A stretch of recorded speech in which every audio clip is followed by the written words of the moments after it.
For example आप पहले नौकरी करते थे, नौकरी करने के बाद आप ये बिजनेस का इकोसिस्टम बना रहे हो, प्लस आप बिजनेस बैकग्राउंड से भी नहीं, यू आर नॉट अ बनिया तब जैन गुप्ता सल एनीबडी, ठीक है ना। हाँ एक सैलरी वाला माइंडसेट जी से एक ओनर वाला माइंडसेट, या एक mindset which has a lot of 100% autonomy, because in a job you have to report, but when you are your own boss, एक सेइंग में मैंने सुना है कि जहाँ पे आपको लगता है कि you have a known devil versus an unknown devil, because आपके पास इतनी फ्रीडम होती है कि आपको ये भी नहीं पता कि आपको कहाँ जाना है. How did you orient yourself in a way that you want to navigate in this field, and I think you are doing pretty well.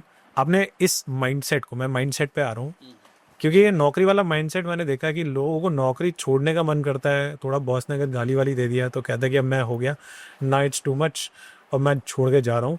And उसके बाद फिर वो अगले हफ्ते फिर से जाते हैं, but they do not come. और I have also seen such examples where a person resigns, tries business, fails, and then gets back to job. And also somebody who is trying out and still trying out, because उसकी फिर जिंदगी थोड़ी loners वाली journey होती है, ठीक है ना. What time is the right time to start a business? Number one. And number two, what are the first 3 steps if a person wishes to leave his job or start a business, or a person who wishes to start a business if he's not a person who has ever worked? लंबा question है, लेकिन थोड़ा सोच के बताइए. So one by one चलते हैं. So first is it was not much hard for me to start a business. Reason behind it, I done my sales job starting. अब सेल्स जॉब में तो समझ गया, वो ऐसा ही रहता है. बेचना ही है, बेचना ही है.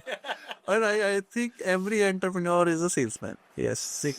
सो मेरे लिए उतना हार्ड बिजनेस करना नहीं था. Even when I doing my job, I never think I am doing a job. मतलब थोड़ा हार्ड होगा. आज जब एम्प्लॉय आके मेरे को बोलता है ना कि मेरी सैलरी इतनी दोगे, लेकिन काम के बारे में वो नहीं पूछता है, तो इस लाइक मेरे को थोड़ा हैरानी होती है. Because when I done my first interview, so मेरा क्वेश्चन ये था ही नहीं कितना काम कराओगे, कितना नहीं कराओगे, सैटरडे ऑफ होगा नहीं होगा, ये सब क्वेश्चंस में नहीं थे. क्वेश्चन में था कि मुझे करना क्या है. अच्छा, इतना करना है, इतना पैसा मिलेगा, एज सिंपल. और फिर बॉस समझा रहा है इंसेंटिव इतना होगा, इतना होगा. And I was very happy. So I am just working. कितना इंसेंटिव कमाया. So with in 2 years, like I don't know, मतलब लोग थोड़ा हैरानी होगा, लाइक मेरा सैलरी ना उस टाइम पे 18-19 हज़ार रुपये का सैलरी लगा था मेरा स्टार्टिंग में, फर्स्ट जॉब मेरा. पहले मैं कुछ दिन ऐसे एजेंट वेजेंट वाला काम किया, फिर मेरा इतना सैलरी था. तो उस सैलरी में कुछ दिन बाद ही, 1-1.5 साल बाद, मेरा इंसेंटिव इतना आ रहा है कि मेरी सैलरी 70,000, 80,000, 90,000 रुपीज़ भी आई है. तो I earn huge. So because is with the incentives. And मैंने उस टाइम पे भी एक बिजनेसमैन की तरह ही काम कर रहा था. लाइक ओके, थोड़ा ज़्यादा पैसा कैसे आ सकता है कि मैं अगर अपने जो टीम मेंबर्स हैं या एजेंट्स हैं या डिस्ट्रीब्यूटर्स हैं को बढ़ा देता हूँ, बाहर के कैसे ले आता हूँ. So I created a huge team अपने. तो मेरा दिमाग तो वहाँ पे भी एक एंटरप्रेन्योर की तरह चल रहा था. मेरे को कोई फर्क ही नहीं पड़ता था कब आना है कब जाना है, बिकॉज बॉस जो टारगेट्स दे रहा है मेरे उस 3 गुना अगर अचीव है. बॉस मेरा सैलरी देख के 21 तारीख को बता रहा है, स्लिप देख के, इस बार सैलरी ना कम से कम इतनी आ रही है. इस बार सैलरी इसलिए Enjoyed working, and you never felt that job was a job because Reliance को बहुत लोग गाली देते थे. इवन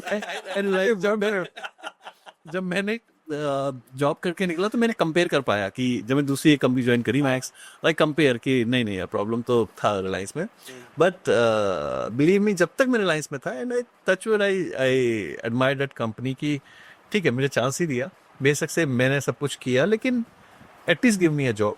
मेरे पास में बहुत सारी चीज़ें ऐसी थी जो मैं एलिजिबल नहीं था शायद उस टाइम पे जॉब लेने के लिए. मैं खुद 18 ईयर्स ओल्ड था जब मेरा पहला जॉब लगा था. तो for me there was no problem with that. Even मैं जॉब के रहते रहते ही मैंने अपनी इतनी बड़ी टीम बना ली थी कि उससे बिजनेस आ रहा है. इवन लास्ट में जब मैंने रिजाइन दिया तो मेरा बॉस ने 1 साल तक रिजाइन नहीं लिया, क्योंकि मेरा मैक्सिमम मैं कॉल सेंटर खोल लेता हूँ, इससे ज़्यादा बिजनेस आ रहा है. उसने रिजाइन नहीं लिया. एंड अच्छा है, अभी I run a call centre also for a like small time. वो बीच में एक बार किया था मैंने स्टार्ट. ये जॉब के साथ साथ करा था ये. मतलब जॉब छोड़ दिया था बट रिजाइन नहीं हुआ था, फिर रिजाइन हो गया था, 3-4 महीने चलता रहा. मतलब मैंने जाने बंद कर दिया. नोटिस पीरियड में कॉल सेंटर चला. नहीं, मैंने कॉल सेंटर बहुत से पूछ के चलाया था. कॉल सेंटर में वही सेम काम मैं कंपनी के लिए ही कर रहा था, नथिंग वाज इट. तो कॉल सेंटर भी ऐसे ही कर रहा था. Of the clients of the company. हाँ, कंपनी ओनली. फिर उसके बाद मैंने कहा मेरे को ये अब बाहर के लिए करना है. तो boss was not taking resign.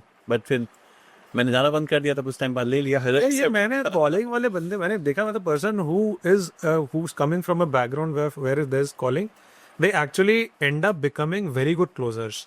Thank you so much for watching this entire clip. अगर आपको और ऐसे insightful clips देखने हैं, don't forget to hit the subscribe button for the solo clips. और अगर इसी clip का पूरा एपिसोड आपको देखना है, तो यहाँ पर स्क्रीन पर आपको दिख रहा है, please click and enjoy. Thank you for staying with us.